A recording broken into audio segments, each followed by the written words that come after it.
Bien-aimés dans le Seigneur, bonjour et une fois de plus, bienvenue à notre rubrique. Ce matin, nous terminons avec la communion avec Dieu, nos rubriques sur la communion avec Dieu par le Saint-Esprit, la dernière des disciplines spirituelles, la communion fraternelle. Hébreux chapitre 10, le verset 24 et 27.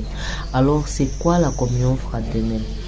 Communier fraternellement, c'est aller régulièrement au programme d'église. Ça peut être dans une église locale, ça peut être dans une cellule, ça peut être dans un groupe de croissance ou dans une congrégation ou dans un groupe de prière.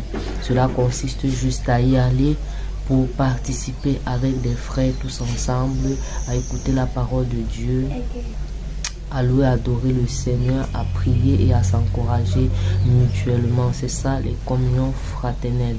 Mais cependant, on a d'un côté d'autres personnes qui, parce qu'ils sont déçus par un certain nombre de choses, ont cessé d'aller à l'église, ont décidé de ne plus aller à l'église, mais plutôt de rester à la maison.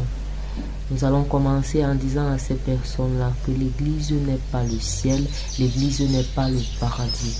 On est d'accord que lorsqu'on s'apprête pour aller à un programme à l'église, ce n'est pas un ange qui nous enlève pour nous amener au ciel. On emprunte un moyen de transport et on se retrouve tout simplement à l'église qui est un lieu terrestre. Par conséquent, l'église n'est pas le ciel, l'église n'est pas le paradis.